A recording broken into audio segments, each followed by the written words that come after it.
and welcome to the Giraffe Social Media Podcast. It's what social media managers are talking about.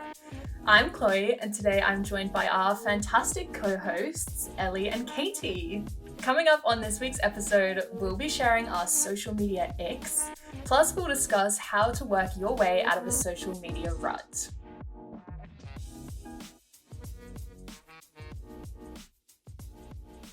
In case you missed it this week, a brand new TikTok trend has been doing the rounds on social media, with just about every single brand online taking advantage of this in some way, shape, or form. It's called She's a 10 trend. That's what it's been coined. And it basically encourages people to create imaginary partners who are really fit but have odd habits. And the way that this usually works best is when you have two or more people, and once you share that odd habit, your mates then need to adjust their imaginary partners accordingly. So to give you guys and to give the listeners a quick example, I might say, she's a 10, but she burps after she eats. And then you guys might lower her score to a 3 or a 4, depending on how gross you find that. You might even give her a 1. I don't know. I feel like burping is quite excusable in my books, but hey. I feel very targeted by that. It's important to note that you can play this game in reverse. So I might say he's a 5, but he can reverse park. And Ellie would immediately put him up to a 10. I feel probably impressed by that kind of thing. So it goes both ways. Are you guys still with me? You understand what's going on so far? Yeah. Fabulous. So I just thought in honor of this viral trend, this week we could play the game, our own version, of course, with a social media spin, because we wouldn't be the social media podcast without focusing everything on social media. So I'm going to be asking you guys to score these imaginary partners based on their social media habits and usage. Are you ready? I'm excited. Are you excited? I'm ready for this. Okay, I'm going to start with a really easy one. They're a 10, but they don't use social media. Oh. See, I'm going to go with a 10. Interesting. Controversial, but a 10. Katie, what are your thoughts? So I'm in a bit of an issue here where my partner doesn't use social media. Okay. So for legal reasons, the lowest I'm going to be allowed to go is an 8. I was going to say this could cause a little bit of. He uses Reddit and TikTok, and that's it. So interesting. I'll allow that. Okay. Some green flags there, some red flags there. I don't know. I feel like maybe I would drop him down to like a 6 or a 7 based on that. I don't feel like. Mm-hmm. I mean, I've been with my partner for a long time, so dating wise, that doesn't raise any alarms for me. But it's just annoying. Like, I want to see what you're up to. The most annoying thing was like when my partner deleted his Instagram, where I used to like send him stuff on Instagram, like funny things that I'd found, and it's just like, oh, I have to do this on screenshots now? Yes. What? You're so right. Extra effort? Mm-hmm. Who are you supposed to send TikToks to? Like, exactly. It's just difficult. That's why I got TikTok against his will. Yeah, my partner has TikTok purely so that I can send him stuff. He doesn't use it for anything else apart from me just sending videos. Ellie, why do they remain a 10 for you? I'm interested. Because I mean this. I don't know whether you see this online, but when like guys like other like people's photos, I just feel like it would avoid that drama. Mm-hmm. Also, you're not going to be like obsessively seeing what they're doing. Mm-hmm. Like it just avoids any unnecessary drama, and it's like a breath of fresh air, because where we're on social media all the time, having somebody who's not, it kind of forces you to put your phone down to be like, I'll actually properly chat to you and engage with you. So that's kind of my thinking behind it. Wholesome. Engage IRL, not online. Also, this might be the Scorpio in me, but it is also fun having like a partner who's like, it's that little bit of mystery, because they don't have like a social media footprint. So it's just like, no one knows who they are. I have a little secret from the internet.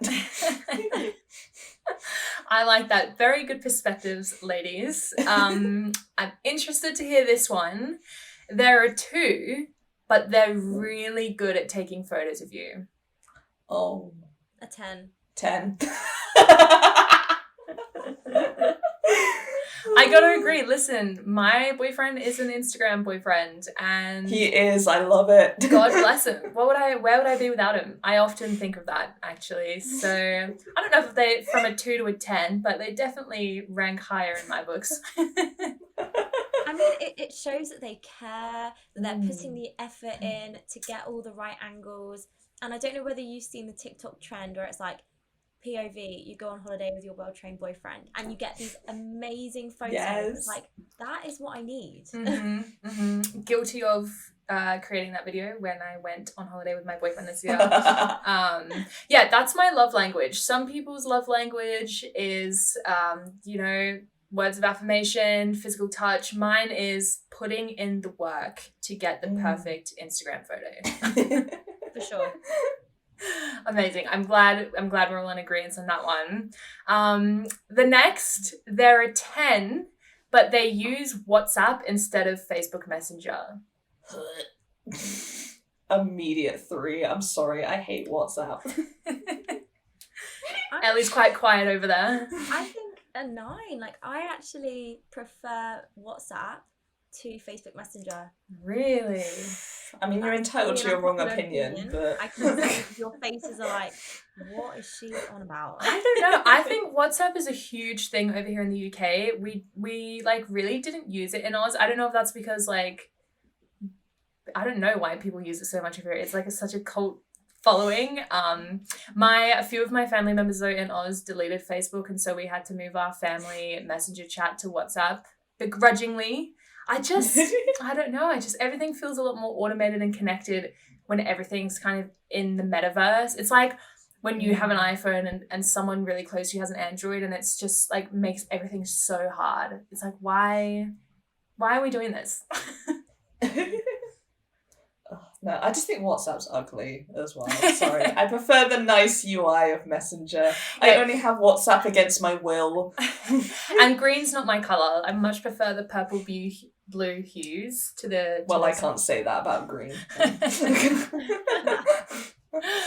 All right, the next one. There are 5, but they use Pinterest to plan out their weekly meals. I love that. This one is very niche. Cute. I put it in there just because it's a bit of me. Like, I am the 5 that uses Pinterest to organize dinner for the week. So just be careful with your ratings. Thanks, ladies. No, I think this is a fantastic idea. And I would definitely like bump them up to an 8. That is fantastic. Like a comfortable 8, maybe even higher. Okay. Like, just very visual, like how do I know I'm going to like a recipe if I haven't seen what it looks like? And Pinterest is the perfect visual informative platform. And it's the classic thing with Pinterest where it's just like, it just goes those extra steps, that make you feel like you're doing slightly more. I told you guys very excitedly, I brought an air fryer recently. I'm finding so many cool like air fryer recipes on Pinterest. This is just my life now. Therefore 8. Fabulous. Yeah, like Pinterest is just one big search engine, but all the results are image first, not link first. So I just think, and you can save it all in the board, like, when you send a link to someone in Messenger and then like it just gets lost. And yeah, it's just so much easier to save it on a board, and then you don't have to scroll back up the chat to find the recipe. Like, yes, big believer. Solid. I'm going to give it, an 8 out of 10, I think, ladies. A solid rating. The next one, I already know what the response is going to be. It's not even worth asking on this particular podcast, but there are 10, but they prefer Reels over TikTok. Oh. Do we even need to ask? 7. A 7? 7 Next. Like a solid That's number. generous, Ellie. That is very generous. Katie's staying quiet over there. I want to hear Ellie's reasoning. Yeah. She may sway me. Okay, my thought is they probably use both. They just prefer Reels. No. You're not using Reels if you have TikTok. Like, Yeah, that's not fun. That was a very cute maybe, attempt, Ellie, but no. maybe we'll bump them down to like a 5 then. A 5. Okay, A 5. that is the only acceptable answer. Anything higher than a 5. I'm just like, Instagram Reels are so dry in comparison to the absolute like chaos that is TikTok. Like, is someone's just like, oh, look at. Has anyone said like, oh, look at this cool reel I saw? Like, look at this funny reel. No, it's never happened. So just because, but it's a recycled TikTok from like 6 months ago. Exactly. It's like I already saw this, and also it doesn't exist. So a 3 at most. I feel like I can't gauge a person's personality or interest if they're sending me reels, because it's always that aspirational content, because TikTok is Instagram is very polished, aspirational. Like the reels are like ladies in like really flowy dresses running through Egypt, like where I stayed while I was in Jordan, and it's like, you know, 5-star resorts, just very unattainable, unrelatable. Whereas if you're sending me TikToks, like just check the chat between Katie and I on TikTok. It is chaos. Every day is different. You never know what you're going to get. It's funny when your For You pages sync up and you're sending each other things you've just seen. It's beautiful. So... Yeah. And think about it. Did Reels invent Chrissy Wake Up? No, they did not. No, they did not. The Reels users wouldn't even understand that reference, so there you go. Exactly. This next one, perhaps a little outdated. Maybe we take the dating world back 5 or so years. They're an 8, but they write all their Facebook updates in the third person. So you know when your Facebook prompt is like, what are you thinking right now? And they would write, is on their way to McDonald's. So it would be like, Katie is on their way to McDonald's. I can already tell that Katie used to do this. So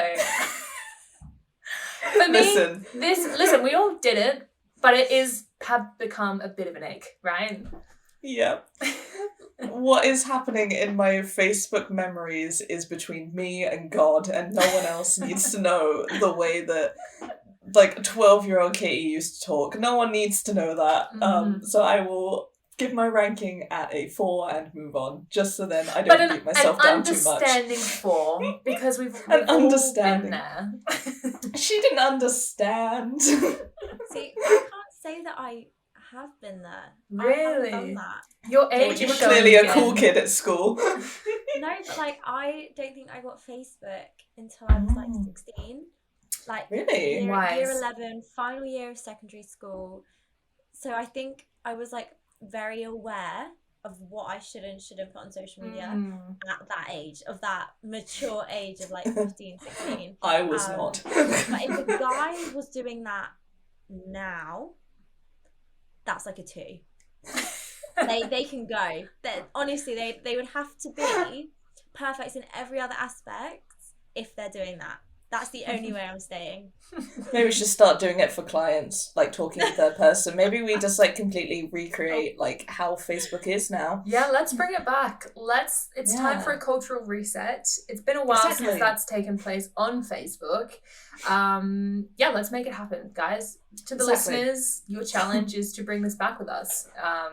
And make me cringe less at my former self.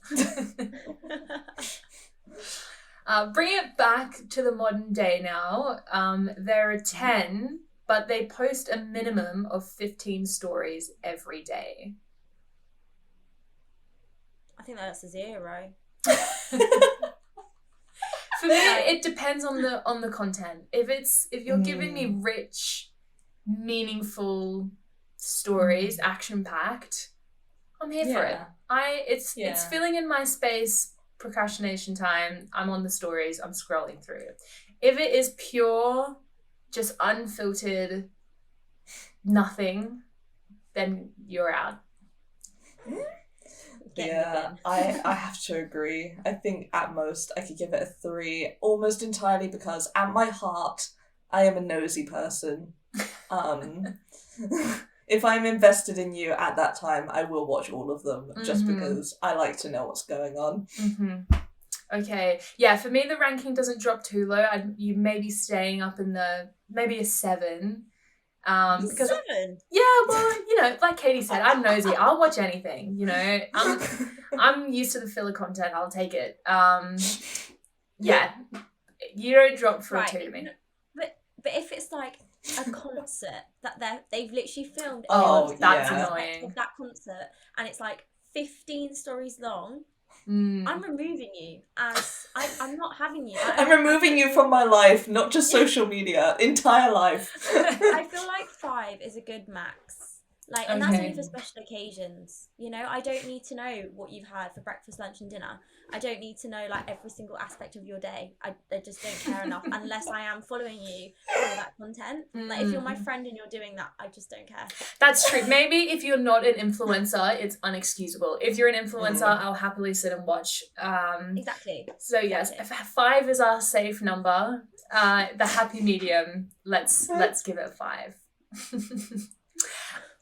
Speaking of influencers, my final question for you guys, if we can call them questions.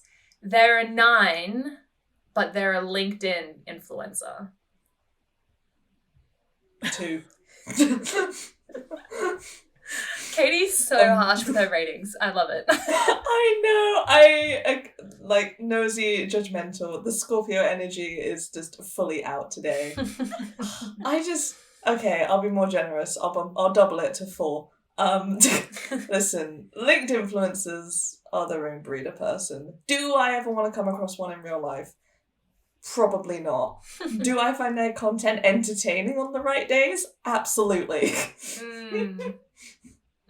Ellie, what do you think? I'm gonna go with a 6, but I'm thinking if they're a LinkedIn influencer, they probably have some really good connections that would help me. Go, boss. Ellie's making a strategic play. I've just given up. I'm just like, nah, this is where I'm at now. I don't need connections. I think it depends on the type of LinkedIn influencer, because I follow a few that are genuinely, and maybe not influencers, not the right word, but like maybe creators, where like I follow a lot of, you know, girl bosses and business owners who share a lot of useful tips in the marketing space. But I can't say I have much respect for the people who are kind of just like sharing stories about the homeless men they fed. I feel like we always give this example. You know what I mean, though? And they're like, it's the trashy. You've got the trashy kind and the respectable kind.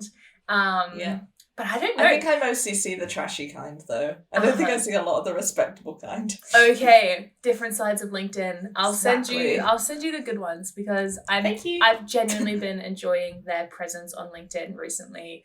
Can't say I'll be pursuing a influencer career on LinkedIn though. Right, well, guys, those are all my imaginary partners. Before we wrap up the segment, do you have any that you want to throw in the mix? I have one incredibly niche one. So she's a 10, but she includes URLs in her Instagram captions. That is so good. It's so niche, but it bugs me every single time I see it. Yeah, I'd actually put you into the negatives for that. It hurts me. It physically hurts me, because like, how do you? It's never been a feature. It's never been a feature. You also like can see that it's not clickable when you post it, yet you continue to do it. Listen, I know some people near and dear to me that do this, and it does upset me, and I feel bad for them when I see this happening, but it's inexcusable. You're in the negatives. The most I'll allow is a blank.com. Like, if there's a single backslash, that's it, you're out. Like, like it's actual like page links and there's / it's got like numbers and characters. Letters. Yeah, that's bad. Single URLs alone.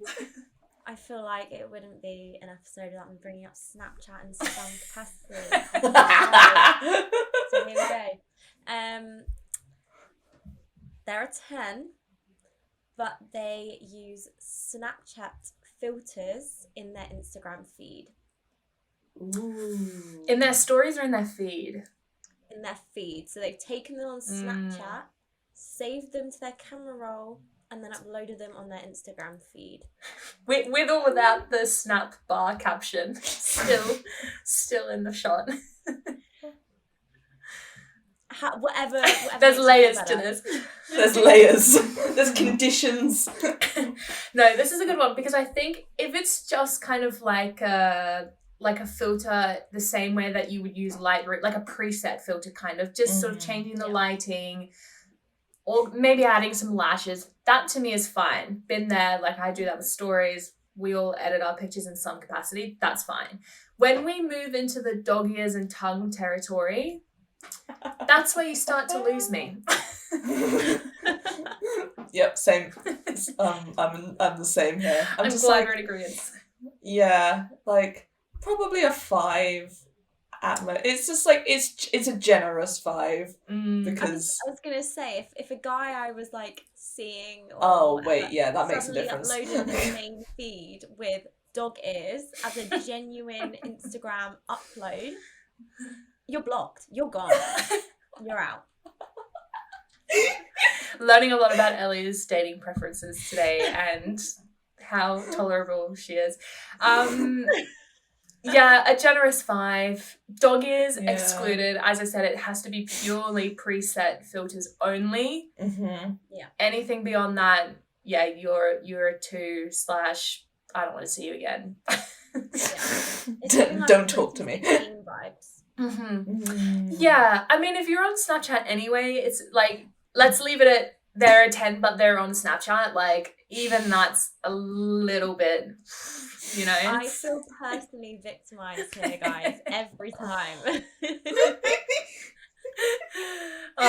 Maybe one of these days we'll come around to Snapchat, but until then, Ellie will continue to have it dished out on her every podcast episode. One day we'll just be like, it'll have like this like huge update and we'll be like, wait, Snapchat's good?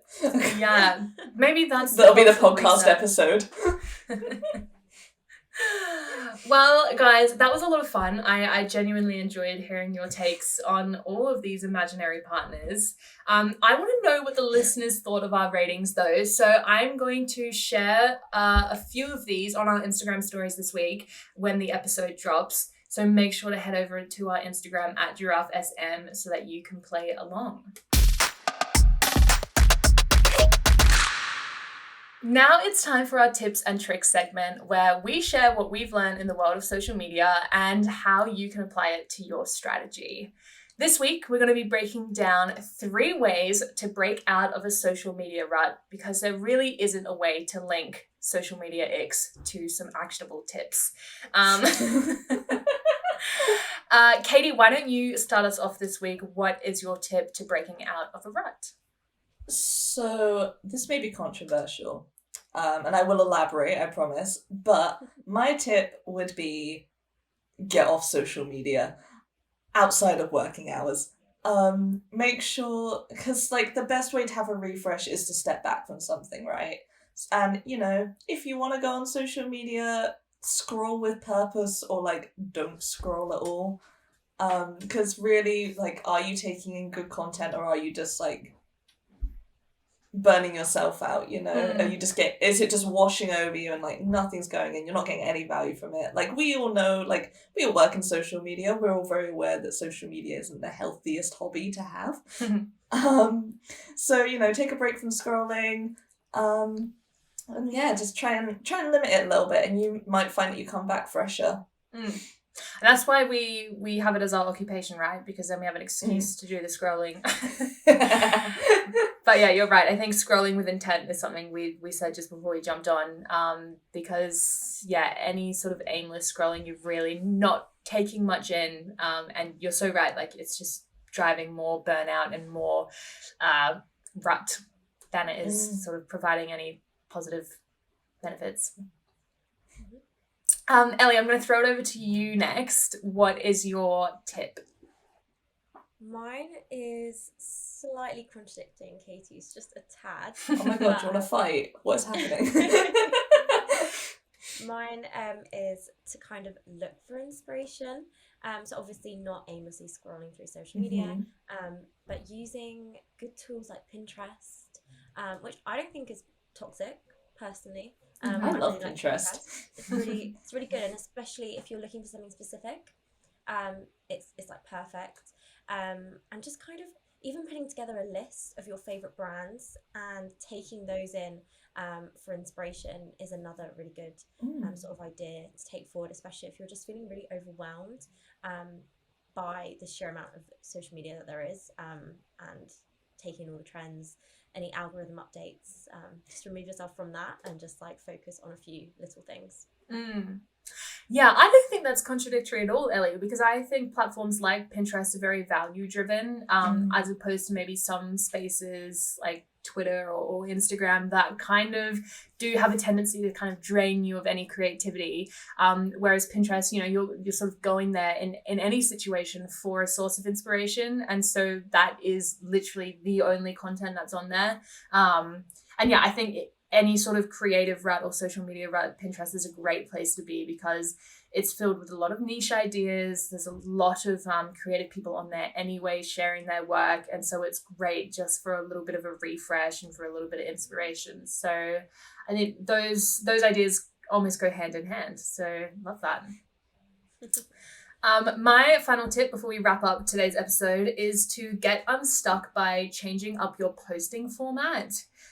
Because I think for a lot of us, most of the content we're posting day to day is a lot of shorter form, just static image and caption style posts, which is absolutely fine. But it does mean that, we can run out of ideas and we can fall into that rut because we feel like we've almost exhausted every possible idea or topic to post about.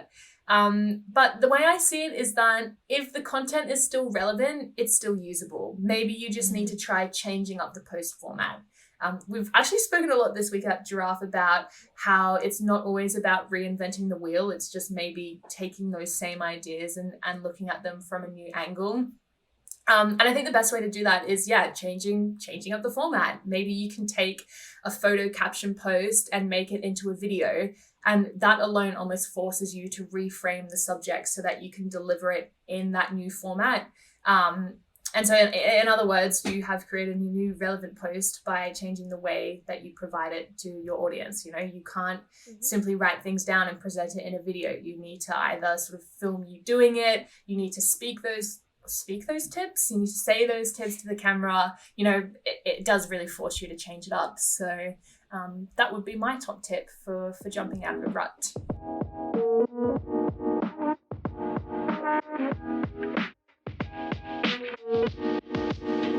Well, that's all we've got time for today. If you enjoyed this week's episode, don't forget to subscribe so you don't miss the next one.